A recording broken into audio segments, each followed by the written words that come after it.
బంగారంతో పొదిగించబడింది దైవత్వం. అలాగే మనం తుమ్మకర్లాంటి మన జీవితాల్లో బంగారం అనే యేసుక్రీస్తుని మనం పొదిగించుకొని కప్పబడి దైవ లక్షణాలు మనం కలిగాం. ఇది బంగారం. ఏం కొనుక్కుని అమౌంట్ చెప్పి మనం ప్రార్థన చేసుకుందాం, టైం అవుతుంది కనుక. చూడండి, ఒకటి బంగారం కొనుక్కోమన్నాడు దేవుడు ప్రేమించి. రెండోది ఏం కొనుక్కోవాలంట? తెల్లని, రైట్. రెండోది తెల్లని వస్త్రాలు. అంటే వస్త్రాలు, రెండోది వస్త్రాలు మనకి జీవితానికి సాదృశ్యం. అది ఏ వస్త్రాలంట? తెల్లని వస్త్రాలు, వైట్ గార్మెంట్స్. తెల్లని వస్త్రాలు అంటే తెలుపు పరిశుద్ధతకు సాదృశ్యం. తెలుపు అంటే పరిశుద్ధత.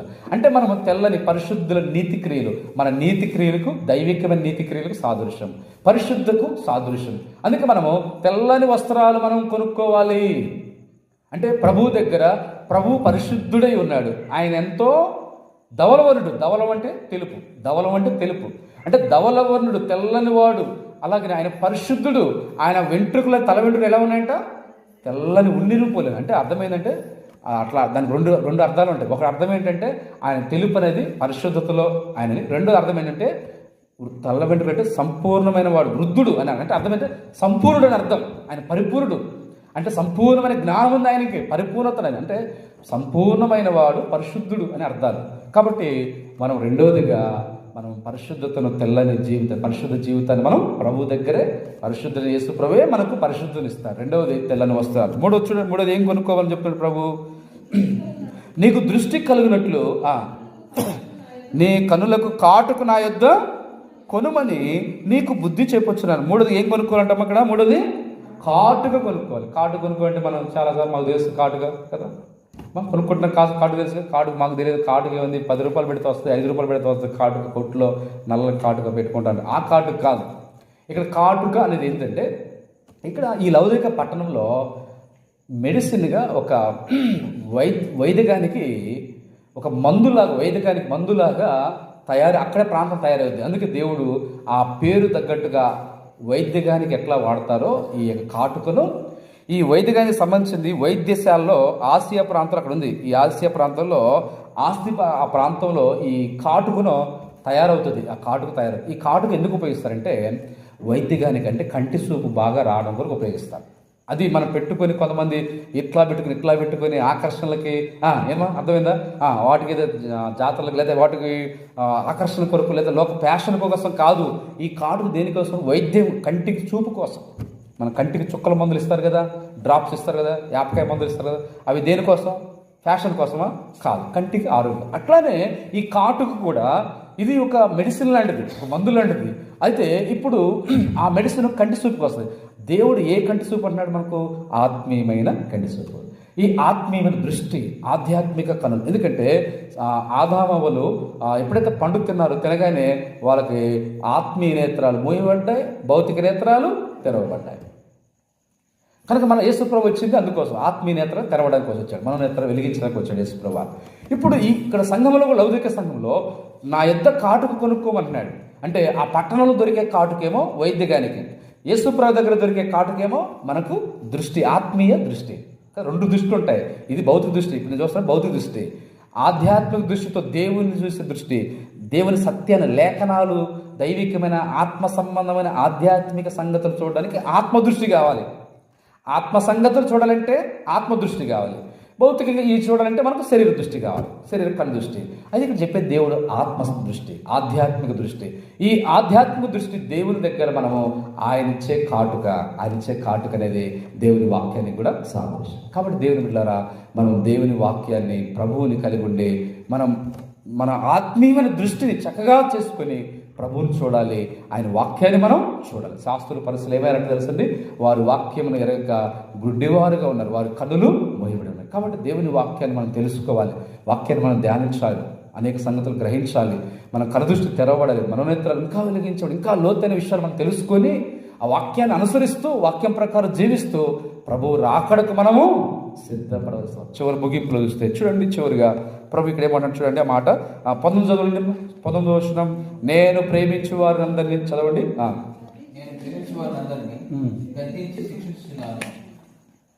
చూడండి, ప్రభు ఏం చేస్తున్నంట? ప్రేమించు వారిని ఏం చేస్తాడు ఆయన? ఒక తండ్రి తల్లి బిడ్డలను ప్రేమిస్తారు కాబట్టి గద్దించినట్లుగా ఇంకందరికంటే ఎక్కువైన ప్రేమ మన యేసు ప్రభు ప్రేమ, శాశ్వత ప్రేమ.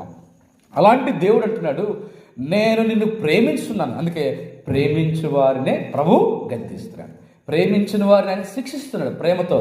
అయితే ఎందుకు ప్రభు ప్రేమిస్తున్నాడు సంఘాన్ని, మనల్ని ఎందుకు ప్రేమిస్తున్నాడు, ఎందుకు మనల్ని గద్దిస్తున్నాడు, మనల్ని ఎందుకు శిక్షిస్తున్నాడు అంటే అక్కడ మాట చదవాలి, కంటిన్యూ చేయండి. గనుక ప్రేమిస్తున్నాడు గనుక నీవు ఆసక్తి కలిగి మారు మనసు పొందుము, ఇదిగో తలుపు నద్ద నిలుచుని నేను తడుచున్నాను. అంటే యేసుక్రీస్తు ప్రభు అన్నాడు, ఓ లౌకిక సంఘమా, నేను నిన్ను ప్రేమిస్తున్నాను కనుక నిన్ను ప్రేమిస్తున్నాను కాబట్టి నువ్వు మేలు పొందాలని నిన్ను ప్రేమతో గద్దిస్తున్నాను, ప్రేమతో శిక్షిస్తున్నాను అలాగా చెప్పి అది ఆసక్తి కలిగి మారు మనసు పొందు అని తలుపు దగ్గర నుండి ఏం చేస్తున్నాడు, ఆయన తలుపును తడుస్తున్నాడు, తలుపు తడుస్తున్నాడు. ఇప్పుడు తలుపు తడుస్తున్నంటే ఇక్కడ తలుపు తడుతున్న అర్థం ఏంటి? ఇప్పుడు మన గేట్ ఉంది, తాళం వేసాం, ఆ గేటు తలుపు తడుతున్నాం అంటే అర్థం ఏంటి?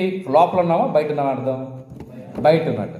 అంటే యేసుక్రీస్తు ప్రభువారు చూడండి, ఒకటి హృదయం అనే తలుపు దగ్గర ఒక సేంద్ర బొమ్మ ఉంటుంది, ఆ బొమ్మలో ఏముంటుంది అంటే తలుపులు ఉంటాయి, ఆ హృదయం అనే తలుపు బయట ఉండి యేసు ప్రభు చేస్తున్నాడు, తలుపును తడుతున్నాడు. అంటే లుదియా హృదయం అనే తలుపుని ఏం చేశాడు? ఆయన తట్టాడు, ఆమె ఏం చేసింది? వెంటనే తలుపు తీసింది. పరమగీతంలో మాత్రం ప్రభు వచ్చి తలుపు తట్టినా కానీ ఈ మళ్ళా నేను ఈ కాలు మురుగు చేసుకుని ఎలాగ నేను వెళ్ళాలి మళ్ళా అని చెప్పేసి ఎంతో సోమరితనంతో ఉండి వెళ్ళి తలుపు తీయలేదు. ఆయన ఉన్నాడు, తలకు మంచు తడిసిపోతుంది, ఉండి వచ్చేవరికి ఆయన అక్కడి నుంచి వెళ్ళిపోయినాడు. పరమగీతలు రాడు అంటే ఇప్పుడు తలుపు నద్దలిసి అర్థం ఏంటి? మన రక్షణ పొందని వారి విషయంలో వారికి హృదయం అనే తలుపు నద్ద బయట ఉన్నాడు. అంటే ఒకటి హృదయానికి బయట ఉన్నాడు. నెంబర్ 2 రెండోది యేసు ఆ ఇంటిలో ఉన్నాడు. మార్కు సువార్త 2వ అధ్యాయంలో కొంతమంది వారి ఇంటిలో యేసు ప్రభు ఉన్నాడు. కొన్ని సందర్భాల్లో ఆ ఇంటిలో యేసు ప్రభు లేరు, ఒక ఇంట్లో రాబడింది, ఆ ఇంట్లో దురాత్మ నివసిస్తుంది. ఆ దురాత్మ వెళ్ళి వేరే స్థలాలకు వెళ్ళిపోయింది. ఇల్లు ఓడ్చగానే శుభ్రం చేయాలి, బైబిల్ మాట కదా, వెళ్ళిపోయి వేరే స్థలాలకు వెళ్ళిపోయింది. ఆ దురాత్మ వెళ్ళిపోయి తనకంటే చెడ్డమైన 7 దెయ్యాలు వెంట పెట్టుకుని వచ్చింది. ఆ ఇల్లు మొదటి స్థితి కంటే ఇప్పుడు కడపటి స్థితి బహుఘోరమైంది. ఒక దెయ్యం ఉంటేనే కష్టం. ఇప్పుడు ఒక దెయ్యానికి ఎన్ని దెయ్యాలు యాడ్ అయినాయి? 1+7 అంటే ఎన్ని దెయ్యాలు మొత్తం? 8 దెయ్యాలు ఉంటే సామాన్యం ఉంటుందా? ఏమో చెప్పు.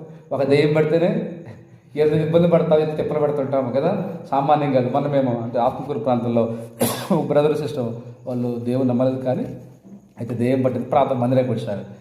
ఎంత తిప్పలు పెడుతుందో ఆ సిస్టర్ అల్లాడిపోతుంది, భర్త 2 చిన్నపిల్లలు అల్లాడిపోతున్నారు.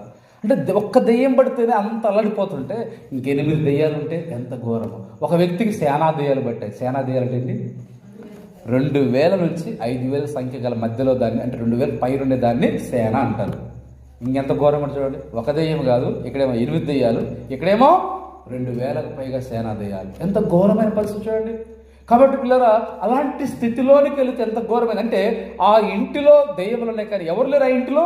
యేసు ప్రభు లేడు. రెండోది, ఒకటి హృదయానికి బయట ఉన్నాడు, రెండోది ఇంటికి బయట ఉన్నాడు, మూడోది చూస్తే ఎక్కడ మాట చూస్తే మనం ప్రార్థన చేసుకుంటాం. మూడోది చూస్తే ఎక్కడున్నాడు తెలుసా?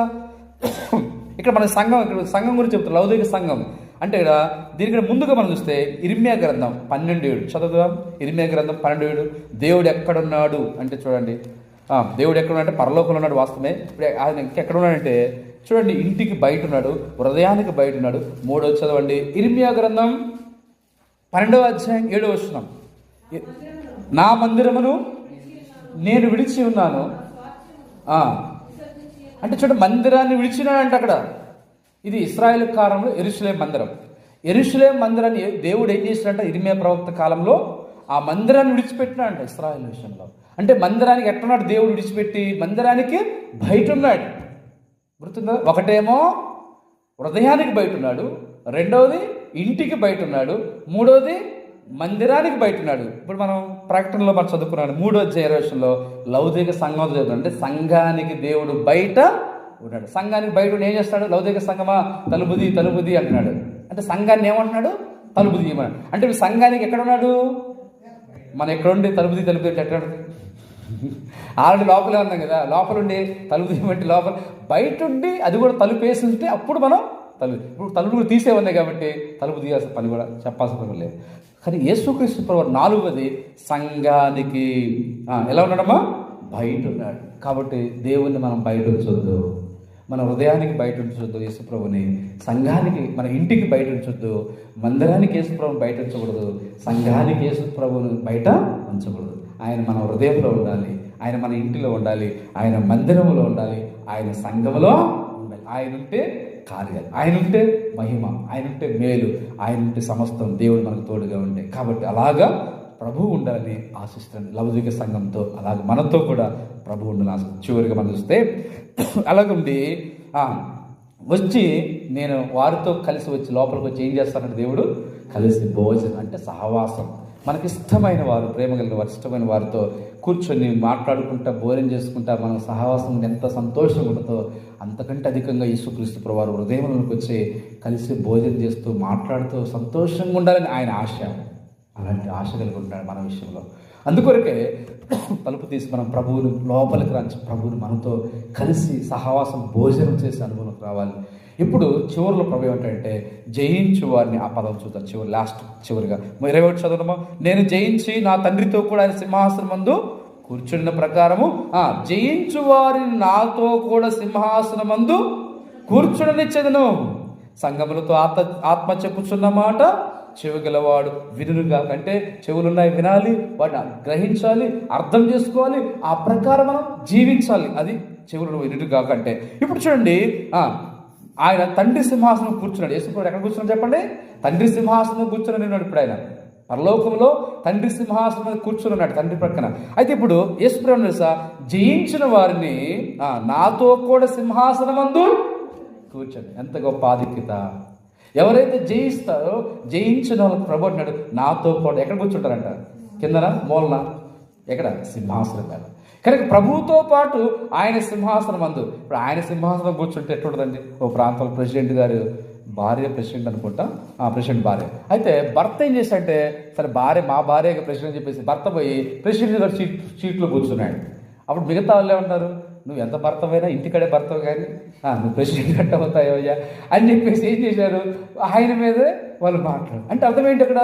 అంటే భార్య ప్రెసిడెంట్ అయితే భార్య కూర్చోవాలి కదా, ప్రెసిడెంట్ భార్య కూర్చోవాలి. ఇప్పుడు స్కూల్లో టీచర్ కూర్చుంటారు కదా, మాస్టర్ అయితే మాస్టర్ కూర్చోవాలి. మాస్టర్ గారు కూర్చోకుండా మాస్టర్ గారు భార్య కూర్చుంటే కదా. అట్లాగనే అంటే అర్థం ఏంటి? ఇప్పుడు మన ప్రైమ్ మినిస్టర్, మన ప్రధానమంత్రి గారు నరేంద్ర మోడీ గారు, ఆయన సింహాసనంలో నువ్వు కూర్చుంటే ఇష్టపడతారా? మనకు ఇష్టపడతారప్ప? మనం కూర్చుని వీలు పెట్టి దానికి ఆయన సింహాసనం ప్రధానమంత్రి ఆయన పట్టుకొని కూర్చున్న గట్టిగా, ఈ సింహాసనం నాకు ఎక్కడ పోద్దో అని ప్రధానమంత్రి సీటు. మరి అలాగనే చూస్తే కొంతమంది చూస్తే ఎప్పుడు ఆ ప్రధానమంత్రి సీటు మాకు వద్దని చెప్పేసి ప్రతిపక్షాలు కూడా చూస్తూ ఉన్నాయి. ఇప్పుడు ముఖ్యమంత్రి సింహాసనం అయితే ప్రధానమంత్రి 5 సంవత్సరాల సింహాసనాలు 5 సంవత్సరాలు. కానీ యేసు ప్రభు ఇచ్చే సింహాసనం తెలుసా? యుగ యుగాలు ఉంటుంది. యేసు ప్రభు ప్రేమ ఏంటి తెలుసా? ఆయన సింహాసనం నా సింహాసనం ఉంది, నాతో కూడా మిమ్మల్ని కూర్చోండి. ఎంత గొప్ప ఆధిక్యత! ఎవరిస్తాడు ఆధిక్యత? మనం చెప్పుకున్నాం కదా, సింహాసనం మీద కాసేపు కూర్చుంటే కూర్చోలే ఇష్టపడదు కదా. అలాంటి పరలోక సింహాసనం మీద ప్రభువుతో యుగ యుగాలు కూర్చోడానికి జయించిన వారే. అందుకే మనం జయిస్తున్నామా, ఓడిపోతున్నామా? పాపాన్ని జయిస్తున్నామా, లోకాన్ని జయిస్తున్నామా, సాతాన్ని జయిస్తున్నామా, శరీరాలు జయిస్తున్నామా? అన్నిటిని జయిస్తూ క్రీస్తు మూలంగా మనం ఒక్కరిగా జయించాల్సిన పని లేదు. క్రీస్తులో ఉంటే, ఆయన పక్షం మనం ఉన్నప్పుడు, క్రీస్తుతో పాటు మనం ఉంటే, ఆయన ప్రేమించిన వారి ఆయన మూలముగా క్రీస్తులో వీటన్నిటిలో మనకు అత్యధికమైన విజయము ఆయన అనుభవిస్తారు. మనం ప్రేమించిన ప్రభువే, ఆయన రక్తం ద్వారా విజయం, ఆయన గురించిన సాక్ష్యాలు ఇచ్చినట్టు విజయం, ఆయన ద్వారా, ఆయన నామములో మనకు విజయం కలుగుతుంది. కాబట్టి మనం జయజీవితం కలిగి ఆ సింహాసనం ముందు ప్రభువుతో సదాకాలం ఉండాలని లౌకిక సంఘంలో అలాగా అనుభవాల్లో ప్రభు మనల్ని కూడా సిద్ధపరచును కాక. ప్రభు మనకు సహాయం. అలాగ అనుభవంలో మనం ఉండాలంటే ఏం చేయాలి? ప్రభువు దగ్గర మనం కొనుక్కోవాలి, ప్రభువు మనతో ఉండాలి, మనము జయించే వాళ్ళకి అలాంటి ఆధిక్యతలు మనం ప్రతి ఒక్కరిని పొందుకోవాలని ప్రభు ఆశ. ఆ రీతిగా ప్రభు మనకు సహాయించినట్లు ప్రార్థన చేస్తాం.